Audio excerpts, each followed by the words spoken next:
ముంబైకి చెందిన ఓ యువతి తనను పెళ్లి చేసుకుంటాను అని మోసం చేయడమే కాకుండా తనపై పలుమార్లు అత్యాచారానికి పాల్పడ్డాడు అంటూ ఓ వ్యక్తిపై కేసు పెట్టింది. దీంతో ముందస్తు అరెస్ట్ నుంచి తప్పించుకోవడానికి అతడు తన వంతు ప్రయత్నాలు మొదలుపెట్టాడు.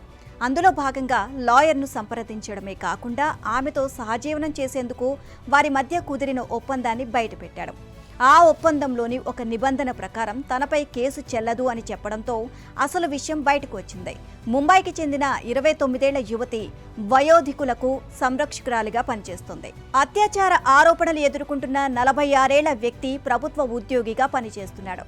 వీరిద్దరూ కొంతకాలంగా సహజీవనం చేస్తున్నారు. అయితే తనను పెళ్లి చేసుకుంటాను అని తన భాగస్వామి మోసం చేశాడని, పలుమార్లు అత్యాచారం కూడా చేశాడు అంటూ ఆమె పోలీసులకు ఫిర్యాదు చేసింది. దీంతో నిందితుడు అగ్రిమెంట్ను బయటకు తీయడమే కాకుండా తన తరపున వాదించేందుకు లాయర్ను పెట్టుకున్నాడు. వారిద్దరూ ఇష్టపూర్వకంగా అగ్రిమెంట్ కుదుర్చుకున్నారు అని కోర్టులో లాయర్ వాదించారు. ఒప్పందం ప్రకారం మహిళ పెట్టిన కేసు మోసపూరితంగా ఉంది అని తెలిపారు. మరోవైపు అగ్రిమెంట్లో పెట్టిన సంతకం తనది కాదు అని ఆ యువతి పేర్కొనడం గమనార్హం.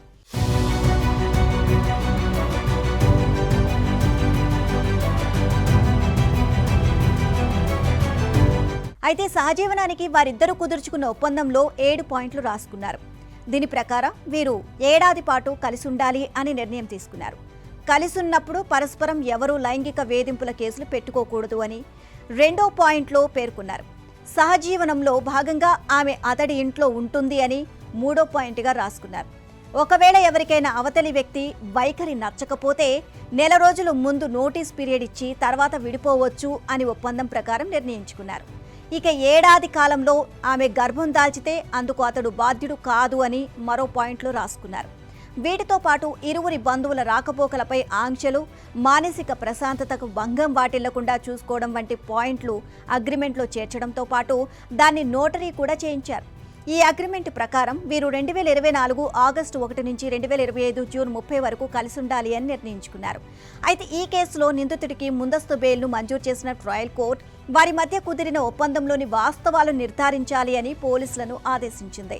అలాగే బాధితురాలు ఆరోపిస్తున్నట్లు ఆమె సంతకమేనా కాదా అనేది తేల్చాలి అని వెల్లడించింది.